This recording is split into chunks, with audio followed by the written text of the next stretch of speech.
Hi, it's Dave here. This is my wife, Kathy. Hello. And this is the Cinemile. It's the podcast where we walk home from the movies. Today we are walking to Alex Garland's latest movie. He's written and directed a movie called Civil War. For those of you who don't know, but you probably do, Alex Garland, most famous as a writer. The Beach. I was about to say beaches, but no.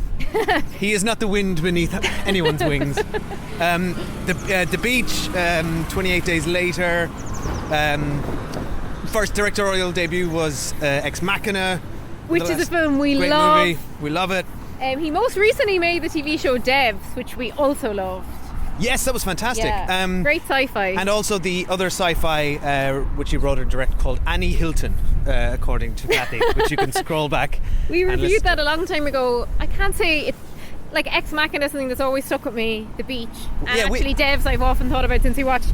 Annihilation was kind of we had mixed feelings about it. Yeah, I thought it was very interesting. I think Alex Garland is a very interesting voice in cinema, and I welcome him, and I'm glad he's out here doing interesting things. Yeah. And this looks also interesting. It looks like a bit of a left turn for him. Now, we didn't see Men, we should say, his most recent film. Been meaning to see it, but haven't seen it yet. But this is not. This apparently does not appear to be any sort of sci-fi twist. I think it's set in a sort of a near, very close to home alternate vision of the United States of America that is in civil unrest. They're in the middle of a civil war. That's all I kind of know from the trailer. But I mean, I'll be honest, I have personally a lot of ongoing anxiety about the polarized state of the US, the UK, Ireland. We're wrapped up in it as well. About war in the Middle East. I think the world feels very uncertain. There's a major election happening in the US, which the outcome of which will have far-reaching influence right down to us here in Ireland. So, I feel the timing of this is perhaps poor, or very prescient. It's hard, but it's making me sick to the stomach. Yeah, I'm feeling a bit stressed about watching it as well. And I haven't seen the trailer run like you, albeit I understand the vibe of the film. So I love when you say things like this, because you have seen the trailer. Because you sat next to me in Dune Part 2 when it played. So you somehow you're able to switch off your brain. Yeah, I don't watch them when they come on. I just look away and don't pay attention, because I don't want to, if it's an Alex Garland film, I'll go and see it. I don't need to watch the trailer. So you were consciously switching off for it, right? Okay. But what I saw looked unpleasant. Yeah, to say the least. So here we are. Here we go. We're going to see it in an early screening because we figured it might be a heavy watch and not one before bed. So we'll let you know how that strategy works for us. Yes, 1:30 on a Sunday. Feels like a real Sunday matinee. Pleasant viewing. Yeah. Yeah. Civil War. So here we go. We'll chat to you on the other side. Bye. Bye. Citizens of America. The so-called Western forces of Texas and California have suffered a very great defeat at the hands of the United States military. Mr. President, do you regret the use of airstrikes against American citizens? We're moving to D.C. today. We need to go down there. They shoot journalists on sight in the Capitol. Every instinct in me says this is death. What? Every time I survived a war zone, I thought I was sending a warning home.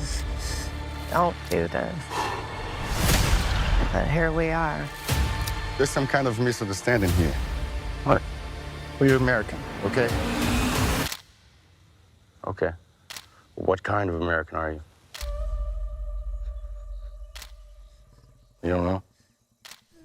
Hello, we're back. Hello. We have seen Alex Garland's Civil War. Now, normally on this podcast, if it's your first time here, we should say, firstly, we don't spoil the movie until we do. We will alert you when we're turning onto Spoiler Street. So this is, safe zone here. This is the green zone.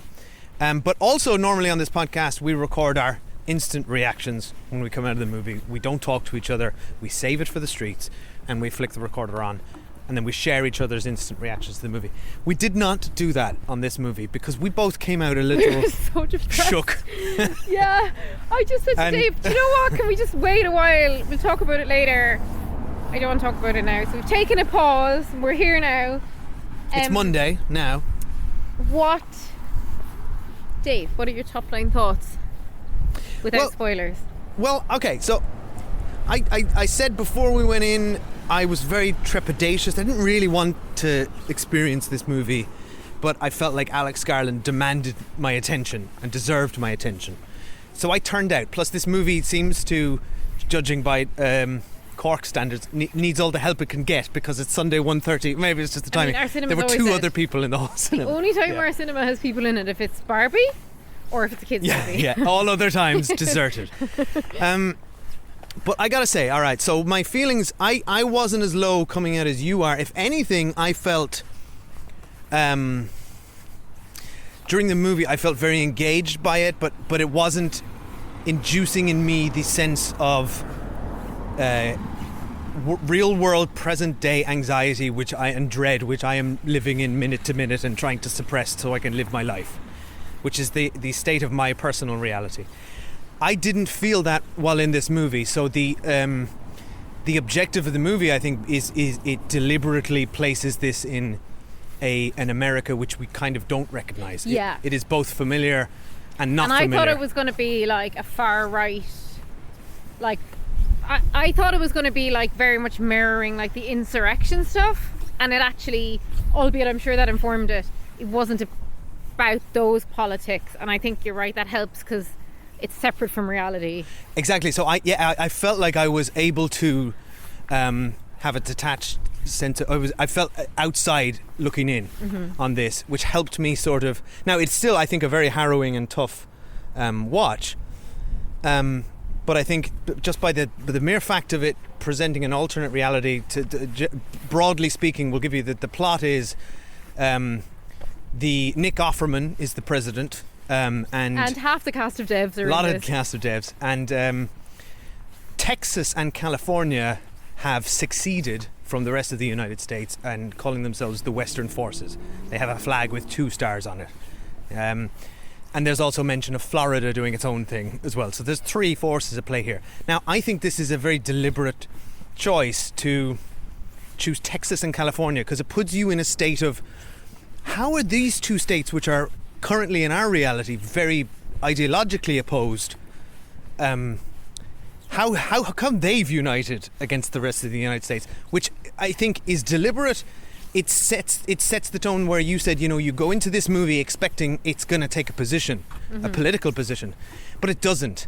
It is, and I've read, because we've had a day now, I've read some interviews with Alex Garland, and that was his intention. His intention is, and I appreciate this perspective and relate to it, is that we are living in a completely polarized world where both sides are just shouting at each other and nobody's listening. And what needs to happen is conversation in the middle. And that's where he's trying to place himself. So that's one thing in terms of the politics of the movie that I respected, and it allowed me to engage in the movie. The other thing is this movie is a movie about journalism, which I didn't know going in. I didn't know, and I think it's actually why it was so upsetting. I didn't realise that it was going to be about journalists, particularly photojournalists, and obviously we know that more journalists have been killed in Gaza in the last 6 months than in like years and years and years of previous conflicts.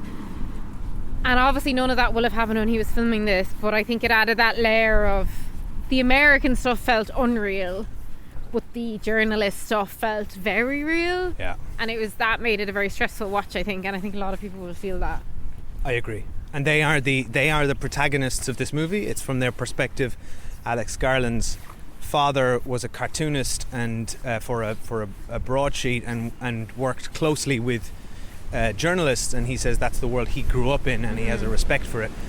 And also he sees that as being in danger, and again that's something I personally align to closely. I studied journalism. I have such a deep respect for journalism as a foundation, a pillar stone of any free democracy, and it is under threat, particularly in the United States, Russia, many countries. Gaza. Gaza. Journalism is being vilified. It's the people's trust in it being eroded, and I really admired it being a film where it kind of made them the center focus point and the heroes. And the other thing it does is, back to the political thing, is it makes it clear that these journalists are just there to look for the truth. That's their role, or they just present. They're not interested in. They're not journalists with an agenda or a bias like a lot of modern journalism has. This is old school, just news journalism, news and photography journalism. And I personally related to that, and I found the movie very affecting. I was quite moved by it. I thought it was excellent. I'm seeing a lot of people saying it was completely criticizing it for being devoid of politics or emotion. I don't agree with that. I mean, it's not particularly emotional as such, but I personally was very moved by it, and found it very relevant to today's world. I thought it was excellent. So that's where I am, even 24 hours out and reflecting on it. What about you? Yeah, I agree. I think it's brilliant. I think it's the combination, the film kind of, because it's apolitical in that sense, for a lot of it I was kind of confused, and I kept being like, have I missed something? What's going on with the politics? What's the story with the president? And then I guess as it went on, I realised I wasn't supposed to know that stuff, and I actually think that added to my stress in watching the film, and I'd say that was probably deliberate as well, to like throw you, because if you were in a war scenario, I'm guessing like somebody in this movie says at one point, well, that's just somebody trying to kill me, so I'm just going to try and kill them. Yes. And it really almost can strip your politics away from you, I would imagine, in that situation. And then there's like the really frenetic like sound and gunfire and use of all that in the film is very stressful. And then I think conflated with the fact that we're seeing all these images from Gaza all the time, watching it in that context, I found it incredibly stressful and very emotional and very upsetting. I think Kirsten Dunst is incredible. I love to see her. I haven't seen her in a long time, actually, in anything. I think she's fantastic in this, and she steals the whole... She's like the pillar in which the movie's built, albeit everyone in the film's absolutely brilliant. She's incredible. And I don't want to talk too much about it before we go to spoilers, but I think the lack of... I think I understand the criticism about how apolitical it is, but I also think that's good that he did that. That was his objective. I was expecting, I presume this was inspired, or a lot of it was around the insurrection in America, but he actually says he wrote it before that happened. Right, interesting. But I mean, but it all fed in. He's pointing out the polarization of modern society, Western society. So that's a result of that. Like even when and I think he chose to do it in an interesting way as well, because I feel like otherwise we'd be watching it stereotyping people. But honestly, watching it of all the different factions, I couldn't tell anyone apart. They all seem to kind of act the same. Right, yeah. There's loads to talk about, but I don't want to go to spoilers. But I do say that I think if someone's watching it, they should just go in mindful of yourself that like it is actually very intense and like designed to be so, because you're following characters who are like in war. So I would definitely give like a warning of like mind yourself before you go into it. And I think the age was 16s here, and I certainly wouldn't recommend it for anyone. To be honest, maybe someone under the age of 16, unless they've been in a war situation, might be less traumatised by it than an adult who's more informed, because he might just be like, oh, gunshots. I thought 15A is it's not fun violence. You know, like we just reviewed Monkey Man last week, where a lot of the violence was fun. This is not. This is horrible. Yeah. And it's very traumatic. So honestly, I was the one who was like yesterday, oh, do you know what? I can't record the podcast now. I need a break. I don't talk about it. So it was very affecting, I think. And I really admire Alex Garland. And I think we should go to Spoiler Street now. But I actually, just to pick up on your point, I think that's really important in an effective war movie, to make the violence unpleasant and to make you uncomfortable. That's so important, particularly in a movie called Civil War, where if you had the Monkey Man sort of over the top violence, it could make it look fun. Exactly, you risk it being sort of glorified, particularly in a climate where there are people in the United States who would welcome a civil war currently. So you definitely, I think that would be irresponsible to present this in any attractive light, which the movie does not. I mean, there was a president who borderline refused to leave the White House, like in recent years. Yes. So I think it's very close to the bone. Now we will go to spoilers, and you might hear a quick break before we come back. Okay, so full spoilers now for the movie Civil War. Why don't we just sort of briefly talk about the characters for a second? So we get four main characters in this. We get Lee, played by Kirsten Dunst. We get Joel, played by Wagner. Love Mora, him. who's great. Yeah, we just saw him in Mr. and Mrs. He's Smith. so good. Highly recommend. He's perfect casting for this. And you've got Kaylee Spaney playing the young Jessie, who we thought was supposed to be like 16. But I think there's a reference to her being 23 at one point, which I kind of only half heard. I thought that was the character lying, and she's really young. I kept thinking of this as like an Almost Famous, like it's a road trip, right? Yeah. But I had so many vibes of Almost Famous for me, of that like very, very, very young journalist on the road with the band. I thought she was going to turn out to be 16 or something, but then that wasn't the plot. It never went there. Oh my God. She just looks so young, the actress. You're so right. It's very Almost Famous. I hadn't put that together. The things I was thinking of in this were The Last of Us, where she would have made a great Ellie. Yeah. And even great. and the other guy is called Joel, the character. Yeah. So I don't know, was that deliberate? But the other thing, it reminded me of Children of Men, with this very near distant sort of future that is on the brink of collapse, and you're very centered on this road trip and these sort of horrible scenes that occur on that road trip. I think the idea to set it as a road trip movie was so clever, because it really propels it, and it propels it along a load of unique scenes. So like, to the character point, we get to see them in like horrifically stressful situations, we get to see them in some like lighter situations, we get to see, and I think a fast forward to growth and like relationships and bonding in any movie actually is a road trip, because in reality, if you spend 4 days in a car with someone, you'd bond with them a lot, right? It's completely different than normal life. Exactly, and it gives you this sense of momentum in a story. And there's also that like master and student vibe that I love in anything. So there's a lot about like one generation handing over their knowledge to another generation, and someone honing their craft. So there's loads in there for the characters, like never mind this backdrop. And I think that surprised me. I wasn't expecting, I thought we'd be like, because having not deliberately not looked at the trailer and stuff, I had presumed we'd be following like maybe protagonists from each side of a civil war. And I think instead to follow the journalists, who are really like not biased, you know, they seem to have no opinion on they're just like, we want to get the best picture. Their objective is just the story and telling the story. I mean, and they're reckless with their own personal safety, because they're like the kind of journalists who'll do anything to get the best picture, and they're the ones you need to follow to make a movie interesting, because they were in the action, you know. They'll do anything to get that picture. They'll also jump in and out of moving cars for no reason. Just incredibly pointless, reckless behaviour. There's a couple of like, and then there's the fourth character who's the old man who's also in Dead. Yeah, Stephen McKinley Henderson is his brilliant. name. He's so fantastic. I think as a troupe, they were really well rounded. I felt for them. I mean, they're a little. I would say he draws on a lot of sort of tropes. You know, the mentor. There's two mentors in this. There's the old guy is Lee's mentor, and then she's being a mentor to and then you've got the sort of cool, more relaxed sort of action, you know, smoking. Like, I felt like there was a few tropes being leaned on in that car, but the actors were all so good. I thought they made it work, and it's also it works. Yeah, she's kind of she kind of got mentors from 3 different people, because like the guy, the cool guy Joel, he's like, yeah, I've got a hard on for this. Like, he's really out there, and he gets such an adrenaline hit from it all.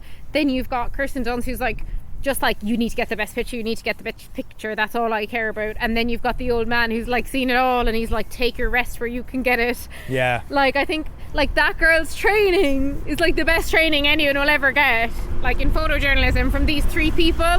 And I know the other 2 are more like kind of written journalists, but yeah, the character stuff is so good. And then I think there's basically, as we said, there's lots of different moments throughout, but like the ones that strike me are the Jesse Plemons scene. It's an all-timer, and you kind of also think, tense. God, he's married to Kirsten Dunst, so it's cool to see them on screen together. He's so scary, and that stuff of where he's almost like, typecast in this sort of sociopathic role. Are you American?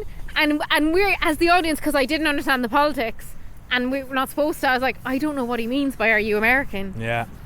And then when the guy says, I'm from China, and he just shoots him, it's horrifying, because he's not even cartoonishly villainous. He just shoots him. You know, he's not like... It's so matter of fact. And he's like burying bodies, and like, it was such a...